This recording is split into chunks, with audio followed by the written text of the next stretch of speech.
Đây là nhân vật chính của ngôi nhà Hải Bài, đó là nữ công gia chánh tên Tiger.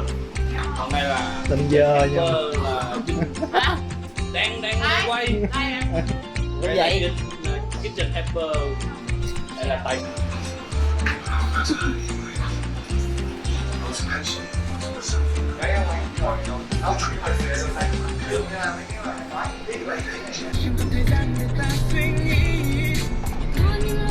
Đúng rồi, thì ra cạn đó, cái cạn kia con mẹ đâu có nữa.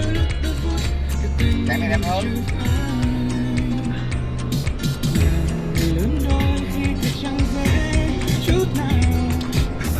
Có là sẽ Ok nha. thấy không? Ủa, anh nói gì đâu mà.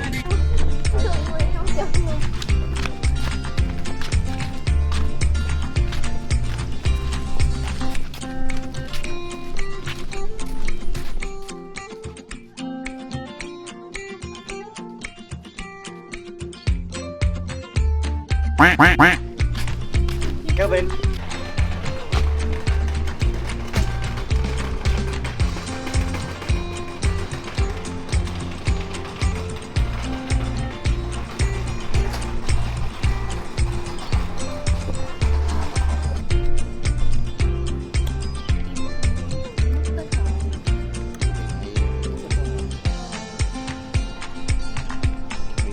Alo, ông đâu rồi? Đi cầu hả? Alo. Có đi không? Có đi vô coi không? Tới rồi nè. Xa không mọi người. Xa không là vòng vòng.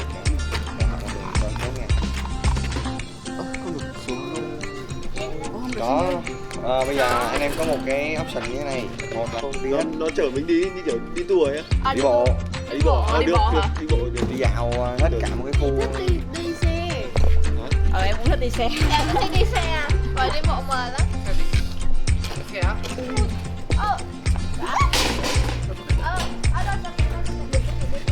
Bắt mỏ ăn liền.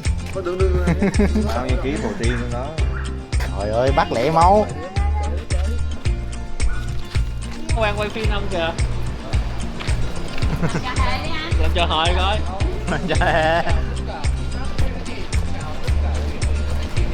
Từ thành tôi đến cô bóng đá, từ Thanh Hóa đến tận Tuyên Quang và từ Hà Giang đến tận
Đào.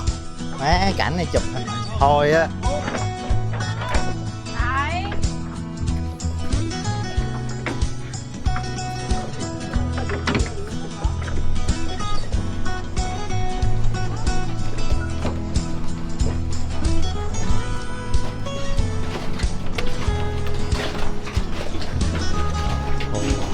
Đây, chụp trên đây chúng mình bắn đâu.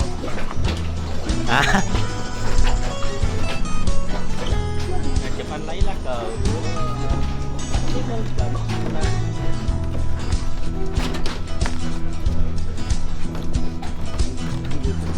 chụp tấm này để làm những cái đồ của Sinbad rồi. Bả lồ.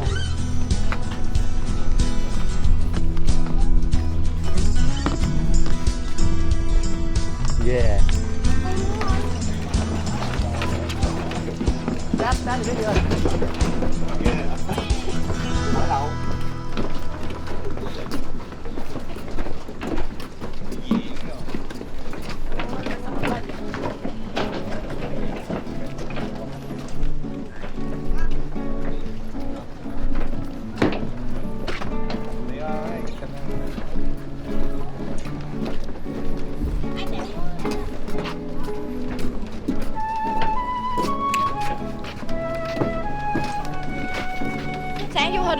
cho. Không, nãy chụp rồi mà. Chụp với quăng thôi là đủ rồi cái gì? 90% rồi Trí ơi. Quá. Cho anh chút mưa đi. Trời ơi, đừng nói ba. Chịu nổi luôn á. Thịt ghê quá à. Gì đó, gì broccoli gì của chị đấy? Không, em Broccoli. Thay đổi.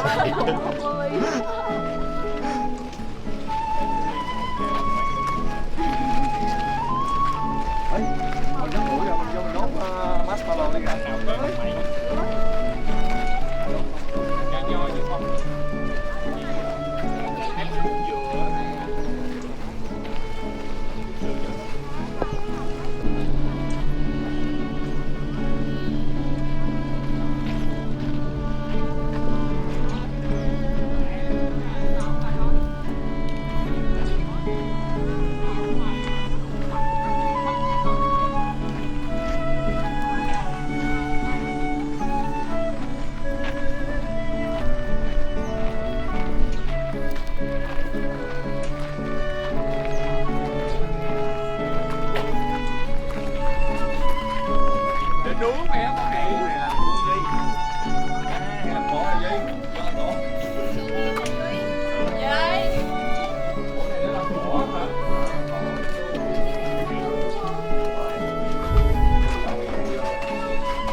Cái này là cái chỗ này là khi nào con sinh viên không có giao cho mình mang để trên đầu.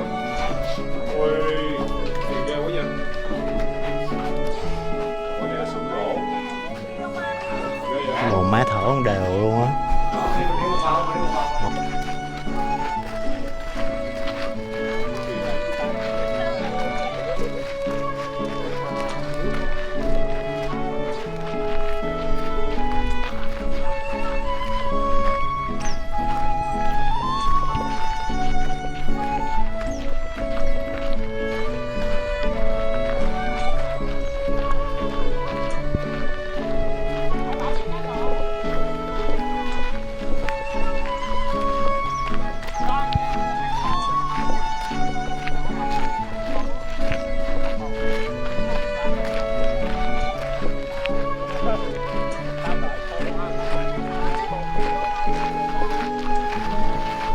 Chơi ma sói là Phương gì nè, pha Gì?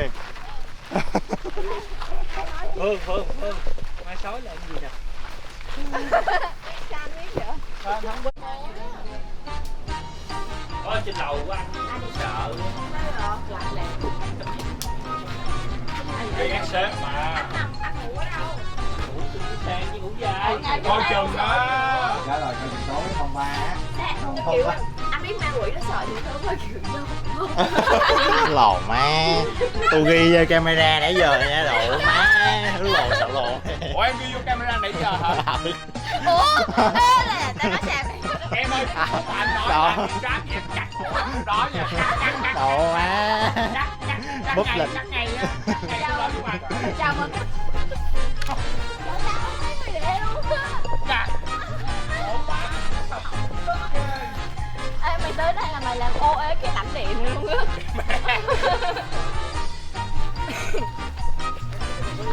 Không phải, cái này đúng không? Coi nó là ai?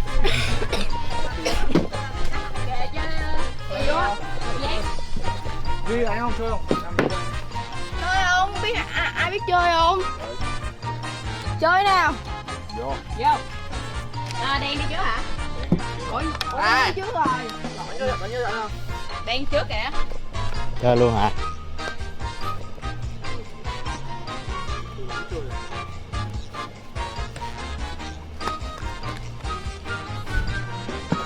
Ghê hả?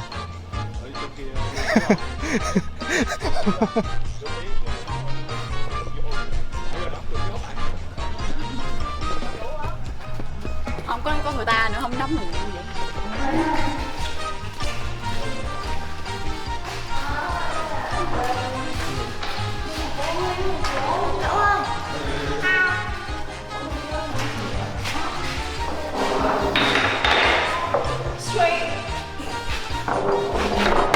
Không sạch lò quá vậy.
India pattern brown bess musket. It was the British weapon of choice for around 150 years. Now this is a smooth bore weapon. What that means is the interior of the barrel is just as smooth as the out ear.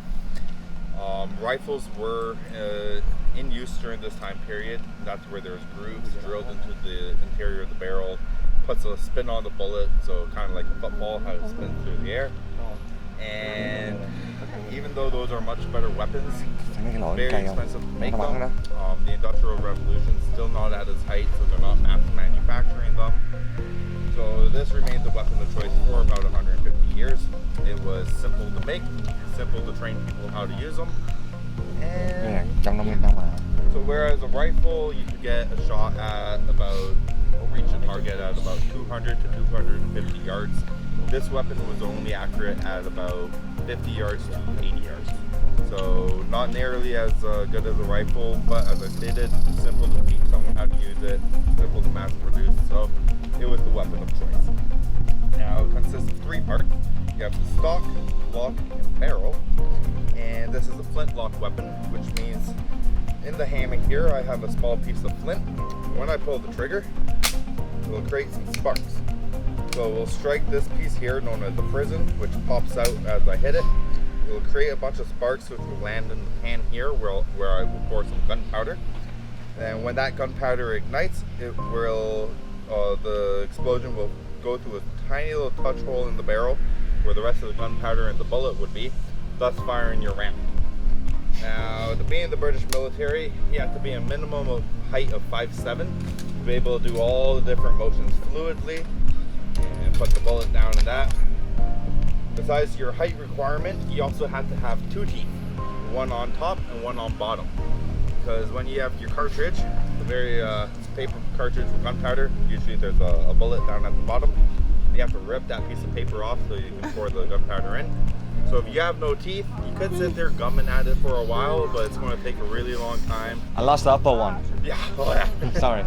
Bullets flying everywhere. You're saying like trying to get it all ready. So you don't want that. You need 2 teeth. I see. So Mày đang giả được không Ti? and this weapon, although it is very cool, the evolution of guns are a fascinating subject. And besides the fact that this is a weapon used to kill people, we say that there is a dark side of the gun. It's not the fact that it's just made to kill people. For the British Empire, this was a weapon that was used to subjugate most of the known world. So we have to keep in mind that this is a tool of oppression, and we have to think of one, who is using the gun and who are they using it against. So it was used to subjugate most of the Indian subcontinent, lots of North America. Various indigenous tribes were brought under their sway because of this weapon here. So yeah, even though it's very, very cool, just keep in mind that besides the fact that it kills people, there is a darker side to the weapon. Now today, I will be firing 3 rounds. Because of safety's sake, we don't want to be pouring gunpowder in case there's still sparks in there, so I'll give a little bit of a pause in between each shot. Back in the day though, the British military was able to fire 3 to 4 shots per minute, which is about 1 shot every 15 seconds. And it's something very difficult to do. The British Army were some of the few that were actually able to pull that off. But they also had 3 hours a day training to make them get that skill level. So, and besides that, I will be wearing eye protection as well as ear protection, because after 20 years in the service, most troops were leaving the service deaf. I would not like to go deaf any more than I actually already am. So yeah, I'll be wearing some safety equipment. Just keep in mind, back in the day, they wouldn't have anything like that. So let's get going. You guys want to just do a little 180? I'll be firing off from over here, off into that direction there. Tao nghĩ mày làm video đi. Rồi anh có cần mục tiêu không? Ngồi xuống thì sao đây? Oh shit, sorry. Quả đang ngồi. Cái gì là sao? Đi ra. Thì đúng là ngồi rồi đúng rồi, nhưng mà thấy không có ở chuẩn bị bắn.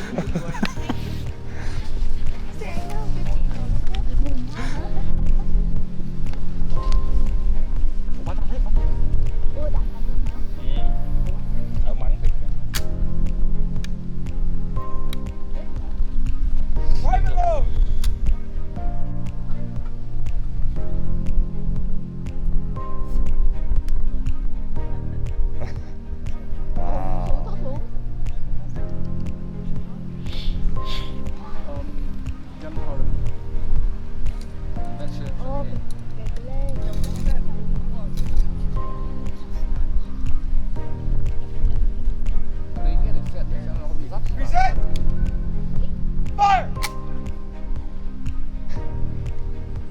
Now this will happen every once in a while. The weapon would fire about 6 to 7 times out of 10. Could be humidity, rain, could be no spark in the pan. So various reasons why the gun might not go off. Fortunately, it happened to me today. So let's see what happens there. Reset! Fire! Am I grabbing the musket tool?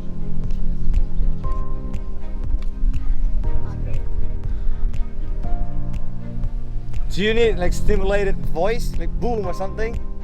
We can do it.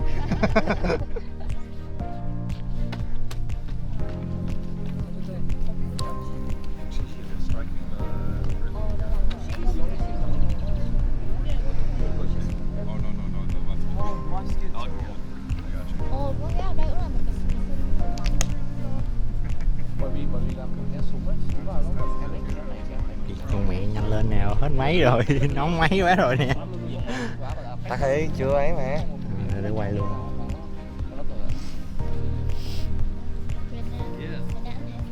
Mọi người ở trong cái gallery cái đẹp cực. Nào. Dạ hả? Tí nữa anh luôn. Để nó bắn. Mày ra làm mục tiêu cho người ta đi con đĩ. So at this very moment, we're just adjusting the flint. Okay. If the flint doesn't strike the frizzen, there's no spark. And if there's no spark, there's no powder to be ignited and no boom that comes after. Okay. I see. No, you hurt yourself. We can help. For yourself. We can help. You hurt yourself. Do you teach after this? After the show? Do you teach everyone here? I wish. I haven't even been taught yet. Oh, I see.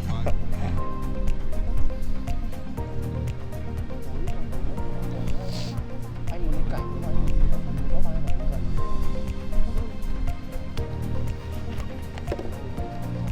Suy nghĩ gì chứ? Em đang coi nó kêu to không thôi chứ đâu suy nghĩ đâu anh. Mình hai nó mình đến đúng lúc mà cái show này. Hôm nay vắng người. Kiểu cái quay. Fire!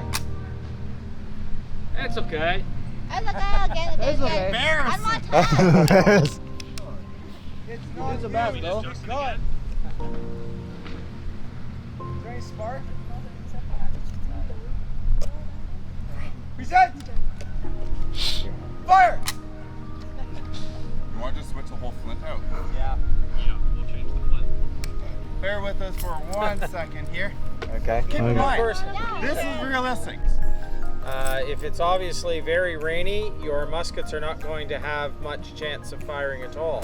So there were some instances where the weather did cause a mutual delay in action. I see. But it was very much trying to fire continuously, aiming at no specific target, and just hoping that your weapon was more efficient than the opposition's. When it didn't work, you would have to adjust on the fly. So in your cartouche box, you would also have flints that you could switch in if your flint was not producing sparks anymore. But you can imagine how nerve-wracking it would be to do what Kieran is doing right now with Chaz in the middle of the battlefield while people are shooting at you. I see. For us, we will take a moment and make sure that it's properly secured, but hopefully a new flint will solve the problem. That's the real one, right? Those are real, yep. Oh, I see. Maybe that's too old. These are modern, but they are made the exact same way as the originals. Oh, I see. Very straightforward design. I see. All right, Kieran. fire! Oh, shit.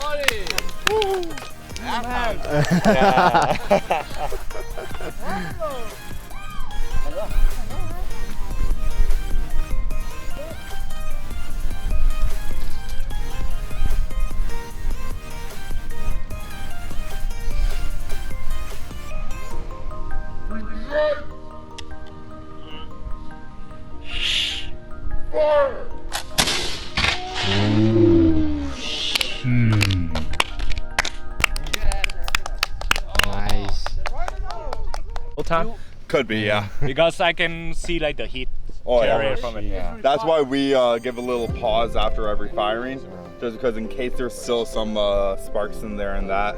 Is that like reporting were there any reporting case that the soldier got hurt by themselves just because of all the time? Yeah. During you the put reload too time? much powder in, because usually your cartridges are all measured out. Sometimes you might have troops with a powder horn where they're just measuring it by here. So oftentimes if you put too much powder in, it will blow up. If you're not taking care of it too well, and after too many shots, it may, the whole lock might just blow off. The reports of troops, newbies, they'll put the ramrod down, forget to take it back out, and next thing you know, they're firing that at the enemy. But yeah, this kind of weapon, lots of mistakes could happen. What is the weight on this gun? About 11.5 pounds. 11.5. Now this, there were various patterns throughout history. So originally they were probably that tall, and they became getting smaller and smaller. Original muskets like the matchlocks, you'd have a stick that you stick in the ground to rest the front of the barrel on just because of the weight. But this one is not too heavy, but there's a punishment if you get in trouble, and they make you stand like this for about an hour. And you just, every time your arms start lowering, they're giving you a slap on the butt, and you're like, oh, and back up, and then you're just standing there. Yeah. Same way to the soldier where they have the sword, I guess? Same thing. Officers would have a sword.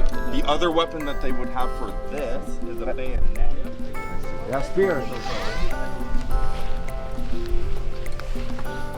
Oh yeah. That's here. Now these were made illegal due with the Geneva Convention because it's a triangle. So whereas a blade bayonet, you get a stab wound, you can at least sew that up. This will create a puncture wound, which is very difficult to sew up. So if they get stabbed with that, chances are you're going to bleed out. It's called a socket bayonet, so it locks on like that. You're still able to fire the gun. Yeah. And you always start the battle with this, and you end it off with that. Because once you get close enough to the enemy, then you're just poking with the sticky end. Another reason it's got a triangle shape too, it's also a lot more structurally sound, so it won't bend nearly as much if you have this triangle ridge right here. Some of the earlier bayonets were like matchlock firearms, so those are the ones you just have literally a piece of burning cord there instead of the flint.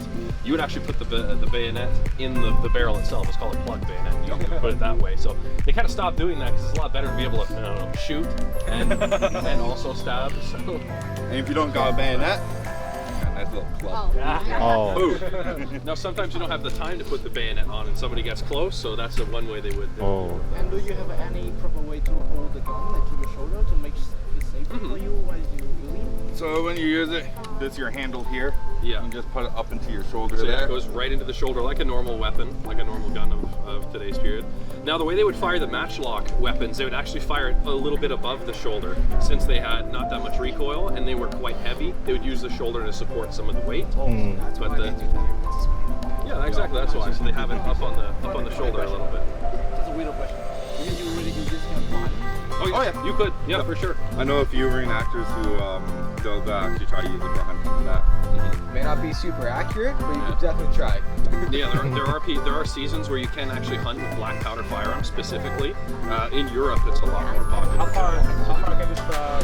Usually 50 to 80 yards is like the average. You can hit further than that, but it's not very reliable. So that rock where I was firing from, over to the left, right there's a small stick along the tree line. That's about 80 yards. So you could hit a target there. Possibly, yeah. 50's a lot better. The closer you are, the better. But a lot of people think it'll just go like wherever. It's decently accurate, but not as accurate as something nowadays, of course. If you're using a ball round, and if it's not the perfect caliber, it'll just start bouncing off the barrel and go whichever way. And sometimes the gun might explode yourself. Oh yeah.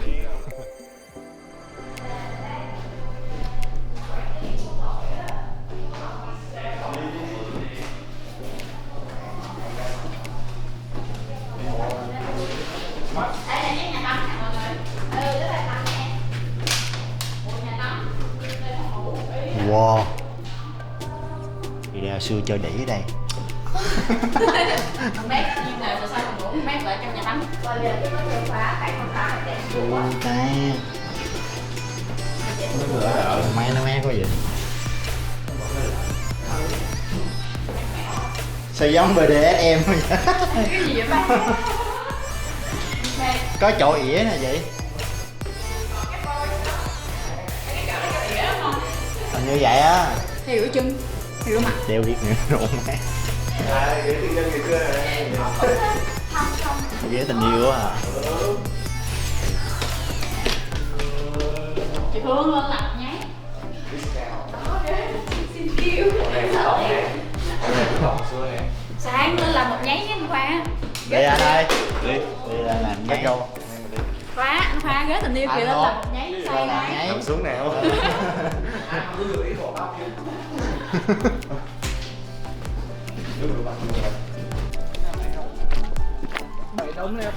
Quá ok luôn.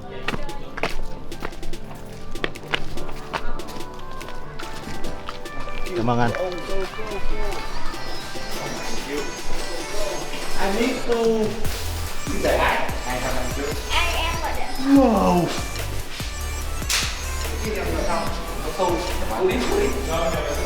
Em vệ sinh ở đây. Đó là có cái ảnh này.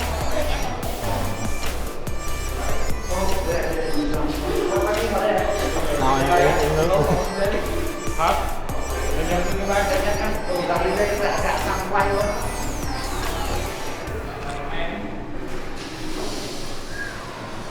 Cái này là gì đây? Surgery.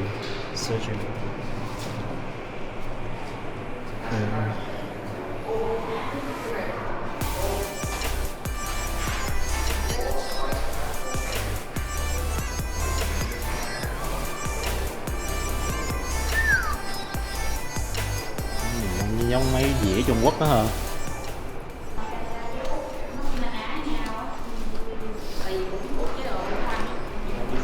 Wow, I feel so pretty.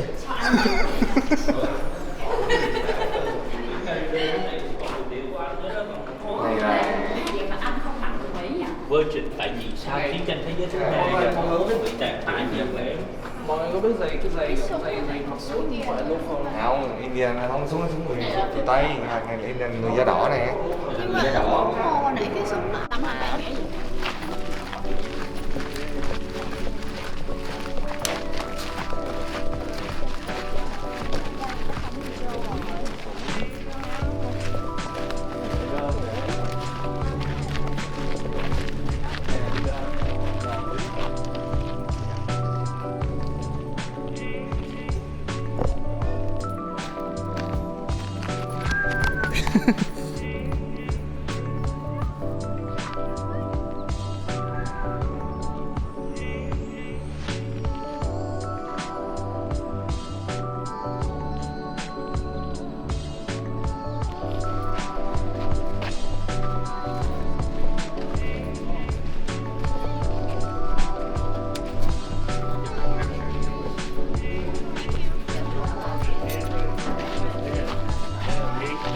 Morning. Well, I think we can draw a big circle. Yeah, this is for circles, and then the other one you see there's calipers, and that's for replicating the size of wood. There you go. Yeah.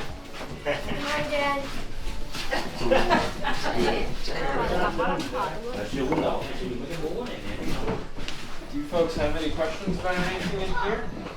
What is this used for? That's used for sharpening knives. So the Oh. rule of thumb is a dull tool is a dangerous tool because you have to use more force and then you have less control with it. So by sharpening your knife, you're keeping it safe. Các tủ em để mà dao. Wow. So we make all like most of the wood right here. Yeah, we did a lot of woodwork in Còn the nó có area. vũ khí nó chơi vụ chơi game xưa đế chế cầm vũ Down đánh and, rồi. squaring our own logs. Xin trân trọng giới thiệu thì đây là cái xưởng gỗ mà làm ra cái rìu của Thor đó, cái búa của Thor là làm từ đây. Mọi người có thể coi. Cây gậy của mình chết. You get about 75 feet with a hardwood plank a Cái day. giống ghê nha. Giống như cây gậy.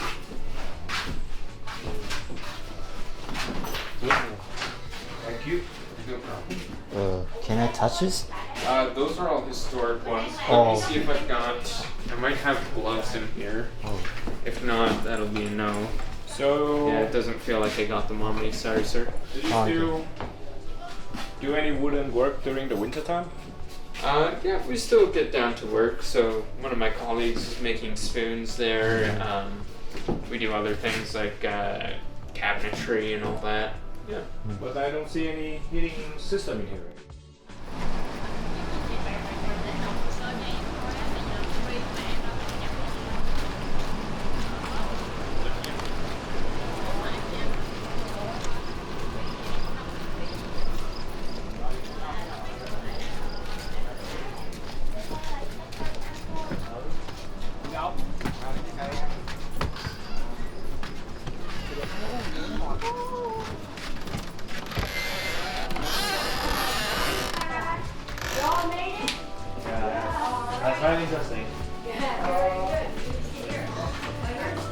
Ông lạnh.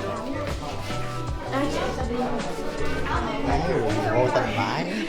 Đứng hai đứa, đứng nhà hàng nhóc này giơ tay luôn á. Quá luôn. Ủa má. Khoan, đi địa chỉ trước đi đâu, địa chỉ trước đi về nhà trước đi.